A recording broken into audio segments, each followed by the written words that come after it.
Thank you.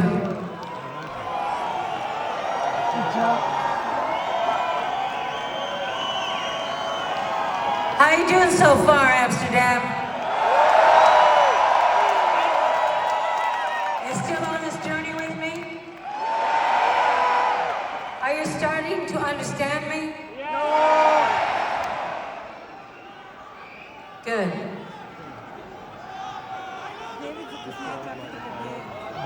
It's so incredible for me to be able to look at my mother every night in the show, to stare at her beautiful photograph. She's always with me, obviously. And I am grateful for that. Also to see David's mother every night on the stage. And to be able to perform each evening with my children, who mean everything to me.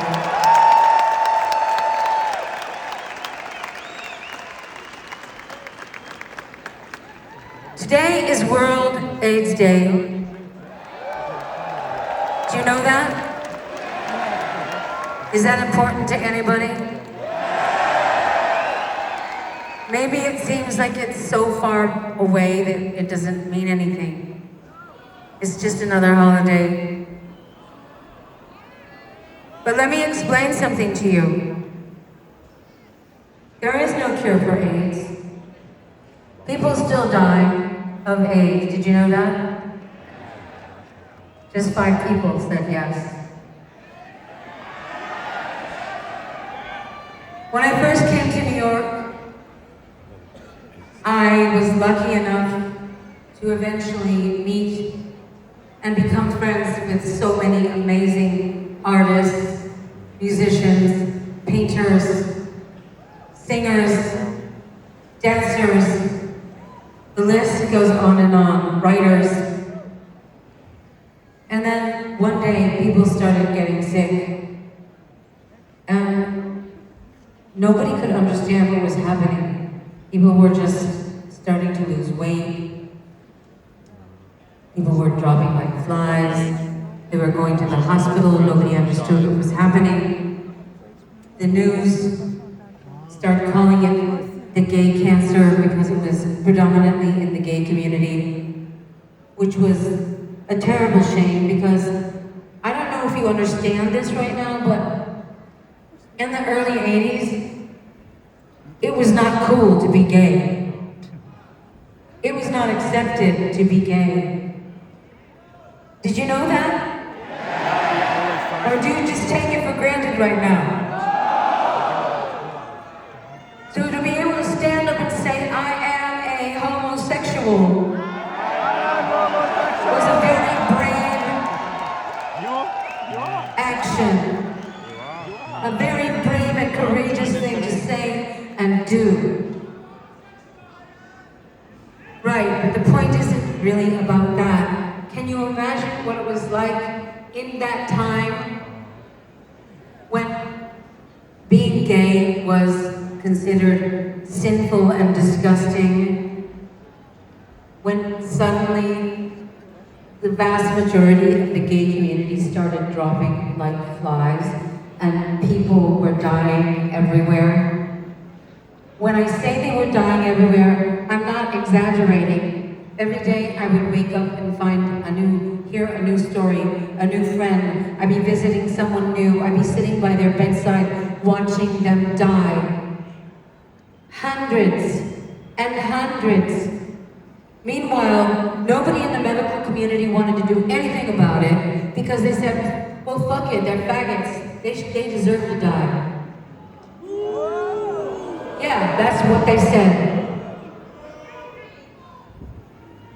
It was a pretty devastating, scary time. And I personally lost so many friends, so many loved ones. I would have cut off my arms if I could have found a cure for them to live.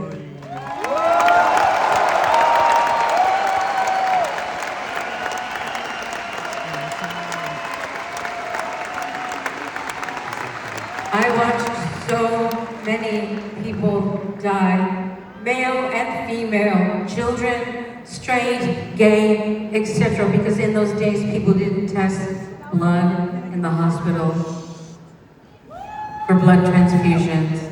So children were also ostracized if they had HIV. I don't know if you know that.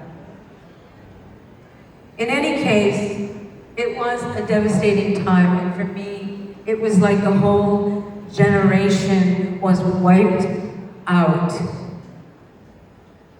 And I watched my very best friend, Martin, die. I was holding his hand. He was suffering so much, he could barely breathe. He wanted me to play Maria Callas. He said, play Costa Diva. And I did. And I said, please, Martin, let go. And I watched his spirit leave his body. And I don't know if you know this, but during Live to Tell, he is the first face that appears.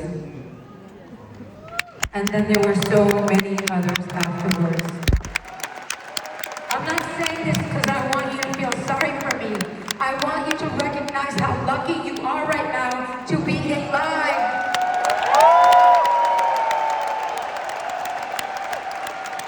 Now you can take a drug and you can have unprotected sex. It's kind of crazy. I don't know if that's a good thing or a bad thing, but I don't think you understand. I don't think anybody understands what a crazy time it was. Hundreds and thousands of people died instantly. An entire generation. Wiped out. Gone. And I feel so lucky that I survived.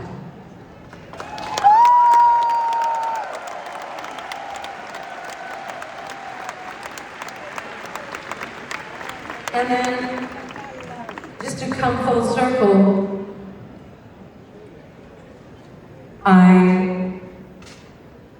I was, some years ago, writing some children's books, and this woman approached me, she got in touch with me, and she said, oh, you write children's books, you have children, you care so much about children. Did you know that there's a country in Africa where over 1 million children have been orphaned by AIDS? And I said, what are you talking about?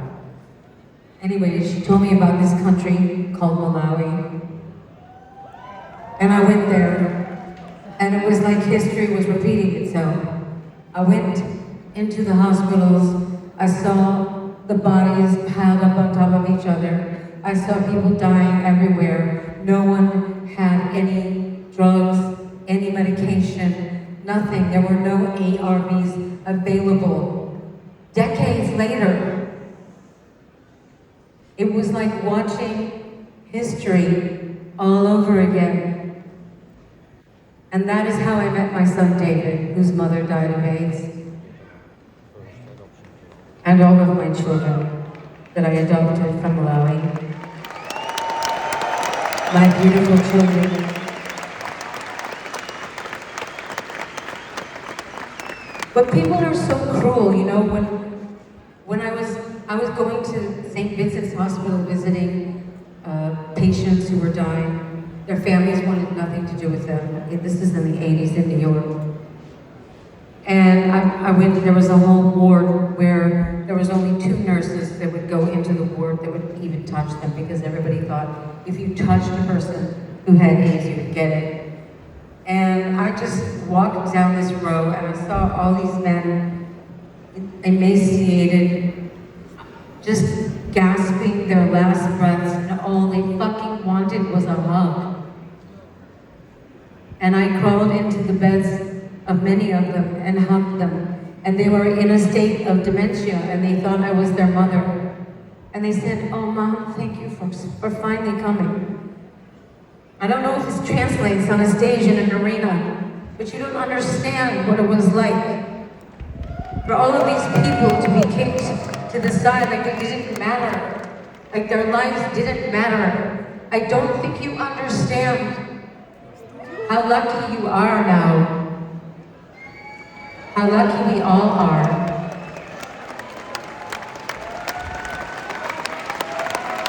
And then I came home that day, I visited, I don't know, so many hospitals, but I came came home and the press were filled, standing up in front of my apartment building on Central Park West.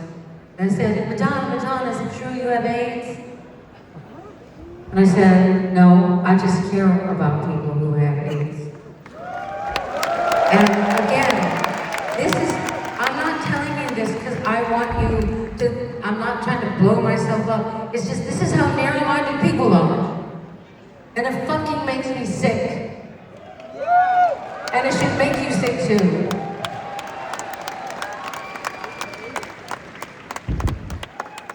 Anyways, where do I go from here?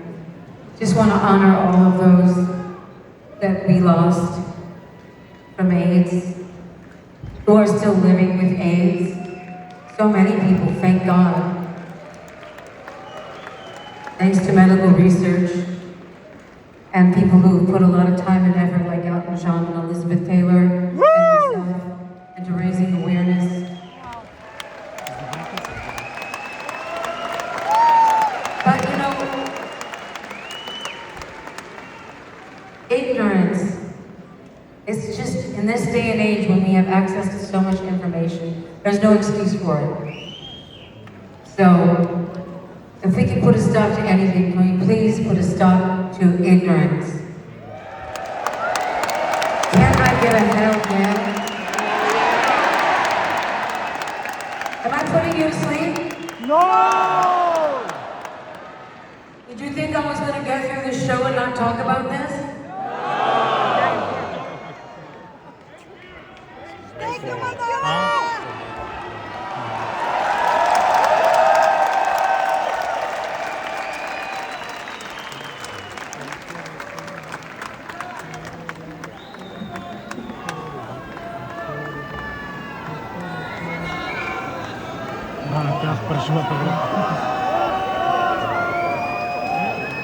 Now, the only thing that's going to save us all is the light that we shine, the light that is inside all of us.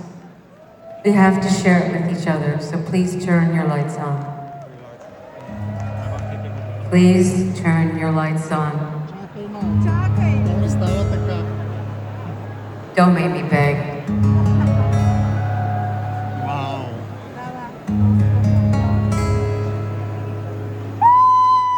First I was afraid, I was petrified, kept thinking I could never live without you by my side.